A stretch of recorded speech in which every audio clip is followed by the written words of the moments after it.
Have you ever wondered why the kindest people often feel the most exhausted, even when their lives don't look that heavy from the outside? This story is about someone who believed that being good meant being quiet, being kind meant always saying yes, and being loved meant never disappointing anyone. From a young age, he learned how to be agreeable, not because someone taught him directly, but because life rewarded him for it. When he stayed silent, things stayed calm. When he agreed, people smiled. When he adjusted, problems disappeared, at least on the surface, so he kept adjusting. He grew into someone people liked having around. He was dependable, understanding, easy to talk to. People often said, "You're such a nice person." What they didn't see was how much effort it took to maintain that image. At work, he became the one everyone relied on. If a deadline was tight, he stayed late. If a task was unclear, he figured it out quietly.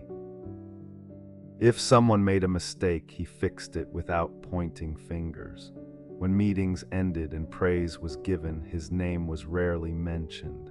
And when it was usually followed by, "You're always okay with it, right?" He nodded. He always did. He told himself it wasn't about recognition, that humility mattered more. That patience would eventually pay off, but patience slowly turned into invisibility. With friends, he played the same role. He listened more than he spoke.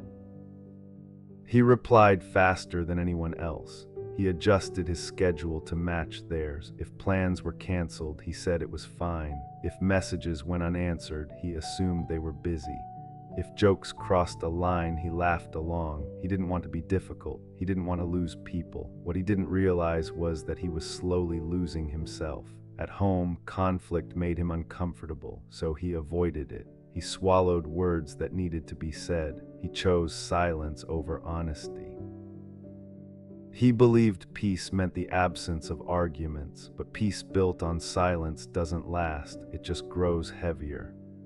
Late at night, when no one needed anything from him, the weight settled in. A quiet emptiness, a tiredness that rest couldn't fix. He wasn't tired of helping people. He was tired of being invisible while doing it. He started noticing things he had ignored before. How people only reached out when they needed something. How his absence was never questioned. How his presence was expected, not appreciated. Still, he stayed the same, because changing felt risky and staying quiet felt familiar. Then one day something small happened, nothing dramatic, no argument, no emotional scene. Someone asked him for help again at a moment when he was already overwhelmed. As usual, his mouth prepared to say yes. His body followed the habit, but this time there was a pause. In that pause, a thought surfaced, clear and uncomfortable. No one had ever asked if he was okay. They only asked if he was available. That realization didn't make him angry. It made him honest with himself. He saw how pleasing everyone had taught people what to expect from him, how his silence had become permission, how his kindness without boundaries had turned into self-neglect. He understood something important that night. Being good is not the same as being invisible. Being kind does not require self-erasure. And being loved should never cost you your voice. The next day he tried something unfamiliar. He said no, not aggressively, not defensively, just calmly. There was no long explanation, no apology. His heart raced as he waited for the reaction. Some people were surprised, some were disappointed, a few pulled away. And that hurt more than he expected, but it also revealed something he needed to see. Some connections existed only because he never said no. As days passed, he began choosing himself in small ways. He stopped answering messages immediately. He spoke up when something didn't feel right.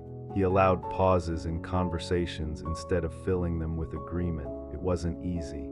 Setting boundaries felt uncomfortable. Saying no felt selfish. Letting people misunderstand him felt wrong, but slowly something changed. The constant exhaustion began to fade. The quiet resentment loosened its grip. His thoughts felt clearer. Life didn't suddenly become perfect. People didn't suddenly understand him. But for the first time, his actions matched his feelings. He learned that respect feels different from approval, that the right people don't need you to shrink, and that peace comes from honesty, not avoidance. He realized he was never meant to be everything for everyone, and maybe neither are you. If this story feels familiar, remember this: you are allowed to have limits. You don't owe anyone constant access to your energy. You don't need permission to choose yourself. Stop pleasing everyone, not because caring is wrong, but because losing yourself is, and you matter too.